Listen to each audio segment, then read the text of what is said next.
Hi friends, എല്ലാവർക്കും നമസ്കാരം. പുതിയ വീഡിയോയിലേക്ക് എല്ലാവർക്കും സ്വാഗതം. അപ്പോൾ കഴിഞ്ഞ ആഴ്ച നല്ല തിരക്കിലായിരുന്നു. നല്ല തിരക്ക്. വെള്ളിയാഴ്ച മുതൽ തിരക്കായിരുന്നു. വീക്കെൻഡ്, പിന്നെ ഒരു കല്യാണം, അതും കോട്ടയം മുണ്ടക്കയം, പിന്നെ ഒരു മൂന്നാർ യാത്ര, അതിനുശേഷം ഒരു പാലക്കാട് യാത്ര, ഇഷ ടെമ്പിൾ. അപ്പോൾ കുറേ വീഡിയോസൊന്നും ചെയ്യാൻ പറ്റിയില്ല. വീക്കെൻഡാണ് നമ്മൾ കൂടുതൽ വീഡിയോസ് ചെയ്യാറ്. അപ്പോൾ കുറേ വിശേഷങ്ങളുണ്ട് പറയാൻ. ടർബോ ജോസേട്ടൻ്റെ ട്രെയിലർ കണ്ടങ്ങ് തരിച്ചിരിക്കട്ടെ. അതിനെക്കുറിച്ച് നമ്മൾ റിയാക്ഷനൊക്കെ ചെയ്തിരുന്ന പടം എന്താണെന്ന് സബ്ജക്റ്റ് എന്നൊക്കെ നമ്മുടെ ഒരു പേഴ്സണൽ ഒപ്പീനിയൻ നമ്മൾ ഷെയർ ചെയ്തിരുന്നു. ജോസേട്ടൻ്റെ ട്രെയിലർ കണ്ട സമയത്ത് ഒരു കാട്ടായിടി പടം, അത് തെലുങ്ക് തമിഴ് പടമാണോ എന്ന് വരെ തോന്നിപ്പോയി. ആ രീതിയിലായിട്ട് മാസ്. മമ്മൂട്ടിക്ക് ഒരു ഓറയുണ്ട്, മമ്മൂട്ടി ലാലേട്ടനൊക്കെ ഒരു ഓറയുണ്ട്. അവർ വരുമ്പോൾ എന്ത് ചെയ്താലും ചില ഡയലോഗ് പറഞ്ഞില്ല. ഞാൻ ഒരെണ്ണം വീണ അവിടെ മിനിമം 15 എണ്ണം വീഴുന്ന പറയുന്ന ഡയലോഗ് മുതൽ ആ പഞ്ചായത്ത് എടുക്കാൻ നമ്മളൊക്കെ റെഡിയാണ്. അതാണ് നമ്മുടെ സൂപ്പർ സ്റ്റാറുകൾ. അത് നമ്മൾ കാലങ്ങളായിട്ട് അവർ തെളിയിച്ച ഒരു എക്സ്പീരിയൻസും കൂടിയാണ് കേട്ടോ. അപ്പോൾ ഈ പടം ട്രെയിലർ കണ്ട വശം തന്നെ ഇത് പക്ക ഇടിപ്പടം, പക്ക മാസ് മസാല.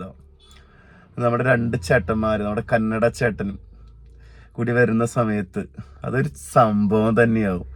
യാതൊരു സംശയം വേണ്ട. ചില ആളൊരു എൻട്രി സീനൊക്കെ കാണിക്കുന്നുണ്ട് ട്രെയിലറിൽ, ഒരു രക്ഷയില്ല. പിന്നെ BGM വേറെ ലെവലിലാണ് ചെയ്തിട്ടുള്ള കേട്ടോ, ഒരു രക്ഷയില്ല. BGM ചെയ്ത ആളുടെ പേര് ഞാൻ ആലോചിക്കുന്നത്.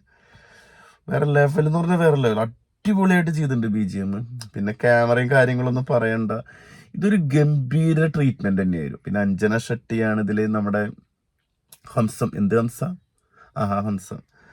പിന്നെ പറയുന്നില്ല, നമ്മുടെ കന്നഡ ചേട്ടൻ രാജ്ബി ഷെട്ടി, ബിന്ദു പണിക്കർ, ശബരീഷ് വർമ്മ, ദിലീഷ് പോത്തൻ, സുനിൽ, ജോണി ആന്റണി, ആമിന നിജ. കുറിച്ച് നമ്മൾ കാസ്റ്റിനെ കുറിച്ച് ഡീറ്റെയിൽ വീഡിയോ ആണ് ചെയ്തിട്ടുണ്ട്. അപ്പം നമ്മൾ എടുത്തതായത് നോക്കാനാണ് Nithin Manuel writer, Shameer Muhammad editor, music ഇതുള്ള പേരിലില്ല, ബുക്ക് മൈഷോയിലേക്ക് എടുക്കുന്നുണ്ടാവും. അപ്പം ഇനി ഗംഭീരമായിട്ട് ചെയ്തിട്ടുണ്ട്, രക്ഷയില്ല. ഇതൊരു കൊളുത്തുന്ന സാധനമാണ്. പക്ഷെ അത് എങ്ങനെ കൊളുത്തുന്ന നമുക്ക് തിരിച്ചറിയണം. കാരണം ഈ ഒരു ജോണറിലൊക്കെ നമുക്ക് ഒരുപാട് പടങ്ങൾ ചെയ്തിട്ടുള്ളതാണ്. അപ്പം അതുകൊണ്ട് നമ്മൾ വിചാരിക്കുന്ന പോലെ 100 കോടി 200 കോടി ഞാൻ പ്രതീക്ഷിക്കുന്നത് എൻ്റെ പേഴ്സണൽ ഒപ്പീനിയനാണ്. പക്ഷെ പടം ഇതൊരു തിയേറ്റർ എക്സ്പീരിയൻസ് എടുക്കാനുള്ളൊരു ഗംഭീര സാധനമായിരിക്കും, അത് യാതൊരു സംശയമില്ല. അത് നമുക്ക് ഞാനൊക്കെ ഫസ്റ്റ് ഫാൻ ഷോയ്ക്ക് തന്നെ കാണും. അതിനുള്ള ഫാൻ ഷോ കണ്ടാൽ ആരവത്തിൽ കാണുമ്പോഴാണ് അതിൻ്റെ ഒരു വേറെ മൂഡ് നമുക്ക് ക്രിയേറ്റ് ചെയ്യാൻ പറ്റുള്ളൂ. അപ്പോൾ അതൊരു സംഭവം തന്നെയായിരിക്കും, അത് ഉറപ്പിച്ചോ. ബാക്കി നമുക്ക് പടം കണ്ടിട്ട് വിലയിരുത്തും. കാരണം എന്താ വെച്ച് കഴിഞ്ഞാൽ എനിക്ക് തോന്നിയൊരു കാര്യമായിട്ട് ഇത് പക്ക മാസ് മസാല ഫൈറ്റ്, ഇടിയും കാര്യങ്ങളൊക്കെ ആയിട്ട് മുന്നോട്ട് പോകുന്ന മമ്മൂട്ടിയുടെ സ്റ്റൈലിഷ് ലുക്കും കാര്യങ്ങളൊക്കെ ആയിട്ട്. അത് കുറച്ച് ഫാമിലിയും കാര്യങ്ങളും, ആൾ പുറത്ത് പോകുന്നു, ജോസേട്ടയുടെ ഡ്രൈവറാണ്, അങ്ങനെ പുറത്ത് പ്രശ്നങ്ങളായിട്ട് പോകുന്ന, അവിടെയും കുറച്ച് പ്രശ്നങ്ങൾ വരുന്നതൊക്കെ നമ്മൾക്ക് കുറേ ഫിലിമായിട്ട് മണത്തും. അതുകൊണ്ടാണ് എൻ്റെ പേഴ്സണൽ ഒപ്പീനിയൻ, എൻ്റെ മാത്രം പേഴ്സണൽ ഒപ്പീനിയൻ. അപ്പം ഞാൻ പ്രതീക്ഷിക്കുന്നത്. പക്ഷെ ഇത് ഞാൻ തിയേറ്ററിൽ ഫസ്റ്റ് ഡേ കാണും, FD ഹൗസ് കാണും. അത് അതിനുള്ള സാധനം ഉണ്ട്. മമ്മൂക്കര സീനുകളും പിന്നെ ഇതിന് മാനുവൽ വൈശാഖ്, വേറെ സംശയമില്ലല്ലോ, നമുക്കറിയാം. അപ്പോൾ അതിന് വെയിറ്റ് ചെയ്യാം, നമുക്ക് അടുത്ത ആഴ്ച വരെ വെയിറ്റ് ചെയ്യാം. അപ്പം ഈ ആഴ്ച ഗുരുവായൂർ അമ്പലനടയിൽ ഇത് റിലീസിന് ഒരുങ്ങുന്നു. ബുക്ക് മൈ ഷോയിലൊക്കെ നല്ല രീതിയിൽ ബുക്കിംഗ് വരുന്നുണ്ട് കേട്ടോ. ബേസിൽ രാജിച്ചേട്ടൻ, ഫുൾ ടീം. പിന്നെ നമ്മുടെ ജയ അപ്പം അതിലെ കാസ്റ്റിങ് അതൊരു വേറെ ലെവലാണ്. നമ്മൾ അത്രയും എക്സ്പീരിയൻസ് ചെയ്തൊരു മൂവിയാണ്, ഇഷ്ടപ്പെട്ട മൂവിയാണ്. ബേസിൽ നിഖില വിമൽ, അനശ്വര രാജൻ, യോഗി ബാബുവിൻ്റെ ഒരു മലയാള എൻട്രിയാണ്, സിജു സണ്ണി, ചോമോ ജ്യോതിർ, വിപിൻ ദാസാനെ കുറിച്ച് പറയുന്നില്ല, ഞാൻ ഇന്നലെ എവിടെയോ വായിച്ച്. പിന്നെ സുപ്രിയ മേനാണ് ഇതിൻ്റെ പ്രൊഡ്യൂസർ വരുന്നത്, പ്രദീപ് റൈറ്റർ. വിപിൻ ദാസിൻ്റെ മുത്തുകൗ 8 വർഷമായി എന്നൊക്കെ പറഞ്ഞ് എവിടെയോ വായിച്ചിരുന്നു.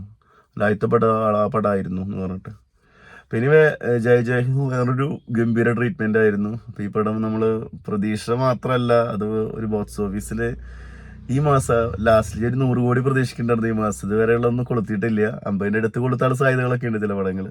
അപ്പോൾ ഇത് സാധ്യതയുള്ള പടമാണ് നമുക്ക്. കാരണം രാജേട്ടൻ ഒരു കോമഡി കഥാപാത്രത്തിൻ്റെ റോളിൽ ചെയ്യുന്നു, ബേസിന് വേറൊരു ജോണറിൽ. കാരണം അവർ രണ്ടുപേരും ഒരു ആ ട്രെയിലർ റിയാക്ഷൻ തന്നെ, ട്രെയിലറിൽ കണ്ട സീനുകൾ തന്നെ വേറെ ലെവലായിരുന്നു. അപ്പം അത് കഴിഞ്ഞ് വീണ്ടും പടം സെറ്റായിട്ട് വരുന്നുണ്ട്. അത് കഴിഞ്ഞാൽ ഈ ആഴ്ച വരുന്ന പടം ഏതോ മന്ദാകിനി ഉണ്ട് കേട്ടോ. മന്ദാകിനിനെ ബുക്ക് മൈ ഷോയിൽ ഇട്ടിട്ടില്ലേ? മന്ദാകിനി വരുന്നുണ്ട്. അത് ഈ മാസം തന്നെ 23-ാം തീയതിയാണ് വരുന്നത്. അതുപോലെ തന്നെ നമ്മുടെ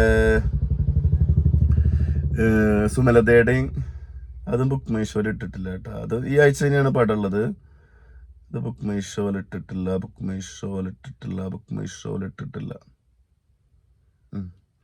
അപ്പോൾ മന്ദാകിനി വരുന്നുണ്ട്. അതുപോലെ തന്നെ ഹൃദയഹാരിയായ പ്രണയകഥ സുമലതയുടെയും സുരേഷിൻ്റെയും, അത് പിന്നെ പറയാനില്ല, അത് നമ്മൾ എഴുതി വെച്ചുള്ള പടമാണ്. ഈ 2 പടം മന്ദാകിനിക്ക് വരെ പ്രതീക്ഷയുള്ള പടമാണ്. അൽത്താഫ് അനാർക്കലി വേറെ എൻ്റെ ട്രെയിലർ റിയാക്ഷനും പാട്ടുകളൊക്കെ നൈസായിരുന്നു. ഇതായാലും ശരി, ഹൃദയഹാരിയ പ്രണയകഥയായാലും ശരി. ഇവിടെ പൊതുവാൾജി, അപ്പോൾ ആള് നമുക്കറിയാം, മറ്റാളെ പടം ഏതായിരുന്നു, എന്താ കേസ് കൂടെ കുഞ്ചാഗോപനയിലൊരു റോള് ചെയ്യുന്നുണ്ടെന്ന് കേട്ടു. അപ്പോൾ മെയ് മാസത്തിലും ഒരു 100 കോടി പിറക്കാൻ സാധ്യതയുണ്ട്. എന്തായാലും മലയാള ഇൻഡസ്ട്രിയുടെ തേരോട്ടം തുടരുകയാണ്. നമുക്ക് സന്തോഷമുണ്ട്. അപ്പോൾ നമ്മൾ കഴിഞ്ഞ ആഴ്ച മാരിവില്യം ഗോപുരങ്ങൾ കണ്ടിരുന്നു. എൻ്റെ ഒരു പേഴ്സണൽ ഒപ്പീനിയൻ ഷെയർ ചെയ്തിരുന്നു. പെരുന്നാഴി എന്നൊരു പടത്തിനെ കുറിച്ച് നല്ല അഭിപ്രായങ്ങൾ കേൾക്കുന്നുണ്ട്. ഇന്ന് പെറ്റിങ് സെക്കൻഡ് ഷോ കണ്ടിട്ട് എൻ്റെ പേഴ്സണൽ ഒപ്പീനിയൻ ഷെയർ ചെയ്യാം. എല്ലാവരും സപ്പോർട്ട് ചെയ്യുക. വീഡിയോ ഇഷ്ടപ്പെട്ട എല്ലാവരും ലൈക്ക് ചെയ്യുക, ഷെയർ ചെയ്യുക. എല്ലാവരും സപ്പോർട്ട് വേണം, എന്നാലേ മുന്നോട്ട് പോകാൻ പറ്റുള്ളൂ നമുക്ക്. Okay, thank you. അപ്പോൾ അടുത്തൊരു വീഡിയോ ആയിട്ട് വീണ്ടും വരാം. മുകേഷ്.